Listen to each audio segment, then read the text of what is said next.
Hey Exiles, PoE Academy here with an update on Darkxellmc's ED Contagion Trickster. If you like to map swiftly and hate to see your character dying to endgame bosses, well, look no further, this build is exactly what you were looking for.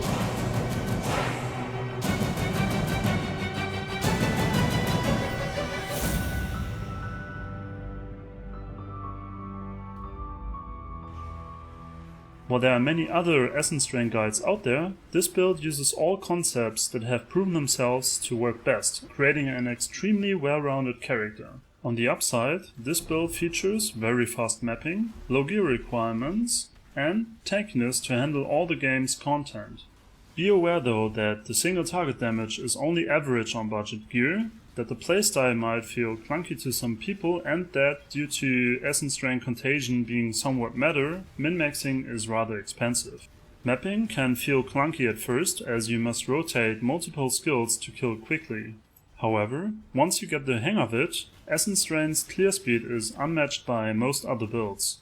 Essence Drain's single target damage is rather low, so you will have to play carefully while bosses die. Anyways, as you get more tanky, you can't be killed by most bosses either. Dodge-based Tricksters are extremely durable, but note that dodge-based characters still need to mitigate big hits that slip through their avoidance, which can be a complex and costly process. Essence Drain is known as one of the best league starters out there. It doesn't require anything to start with and scales up to the very end game without much trouble. You should note, however, that due to the popularity of Essence Drain characters, early unique items are difficult to acquire, making it a poor choice if you wish to be among the first players to reach endgame content. Also, ED Tricksters are somewhat expensive to min-max because of their popularity. Very high end gear is low in supply, meaning you will have to craft your own endgame items. While Essence Drain can take on endgame bosses on a low budget, doing so requires deep game knowledge. You should expect to reinvest all the currency you get with this build to make bossing much smoother. Scaling an ED's Trickster feels quite rewarding. Each piece you get from your character will significantly boost its power, making gear you craft much more important. This build utilizes many mechanics, taking 6 different keystones on the passive tree. The most important ones are Dodge, Mind over Matter, Gem levels, and Rage. In our case, we reach 75% chance to dodge enemy hits and 65% chance to dodge spell damage from various sources, for example, 40% from acrobatics and the acrobatics improvements, 10% from Hyri's Ire, 6% from a pair of temple boots, and others like Quartz Flask, our Pantheon, a Green Nightmare Jewel, Elusive, and Abyss Jewels. Coupled with high evasion rating, the character avoids more than 90% of incoming enemy hits. We utilize the Wind Dancer keystone to mitigate the first hit against us, making us more resilient against one-shots. By default, our health pool is already solid with 6000 life. In addition, the Trickster Ascendancy provides a good chunk of energy shield, but not enough to reliably protect us when we get overwhelmed. With Mind over Matter, we can transfer 30% of damage taken to our mana first, giving us approximately 44% more effective life if we have enough mana to sustain it. We reserve mana for auras, so we use Eldritch Battery to protect our mana with our energy shield. This way, 70% of damage is taken from life and 30% from energy shield.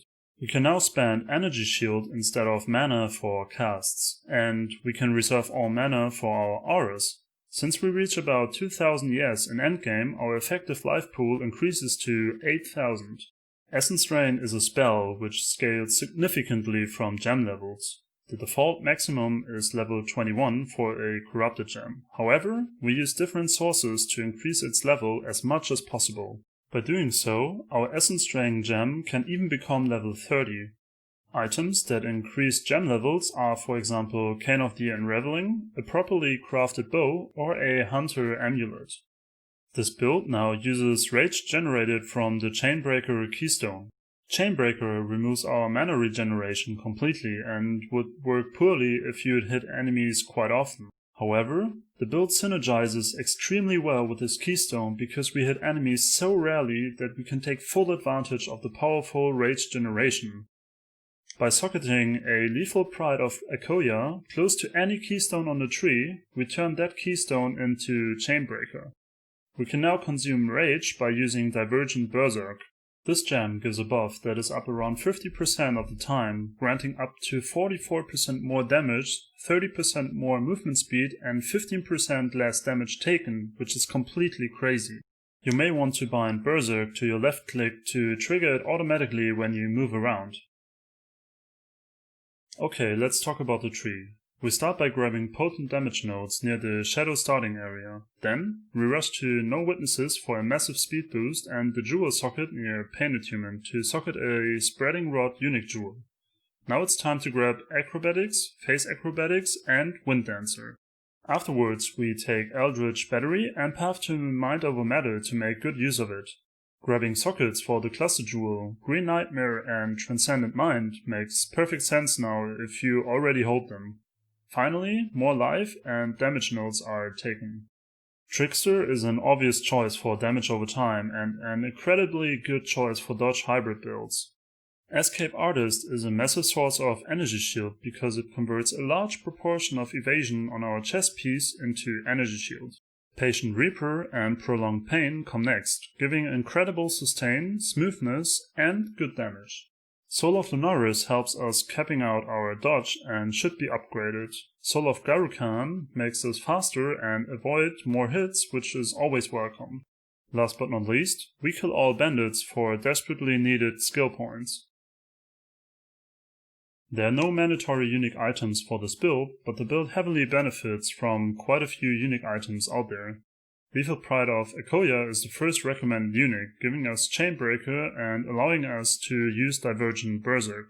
It also adds strength to our nodes. Hari's Ire is the best evasion chest in the game, granting us massive energy shield from our Ascendancy. It also comes along with 10% hybrid dodge and is totally best in slot for this build. The Vertex helmet is pretty hard to beat and very affordable after a month or so into the new league. Before that, it can be quite expensive, so be aware of that. Regarding flasks, you should get your hands on a Witchfire Brew, both for damage and evasion. Also use an instant life flask of staunching. Add a Soulful Flask of warding for damage and almost always active curse immunity.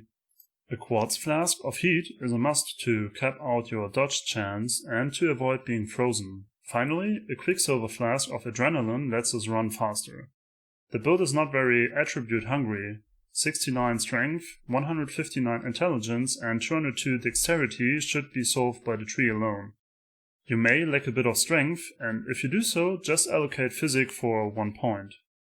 Your rings and amulet may be crafted with the +1 to minimum endurance charges suffix. This grants physical damage mitigation, which is very welcome and should be a priority. The Temple mod Metatals on boots gives 6% dodge chance and 30% movement speed. The build capitalizes on any % dodge chance it can have, and a free 6% on boots goes a long way. Make sure they also have a good life roll and as much resistances as possible. Try to get your hands on a helmet called the Vertex, which is dropped by Uber-Aziri, or a Devouring Diadem later into a league. Especially early on, you won't have enough currency to afford one of these helmets, so rather get a rare helmet with a lot of energy shield to synergize with Escape Artist. A Hubris Circlet with 300 plus energy shield is very good, and if you can afford more, get the Hunter mod. Nearby enemies have -9% to chaos resistances. This mod alone is extremely powerful for endgame bosses, giving us a large damage boost. If you have a bit more currency, you should be looking for an amulet with +1 level of all chaos or intelligence skill gems. Always remember that gem levels scale dot spells very well. For the remaining gear, you should look for a high life roll and make sure to cap out your resistances.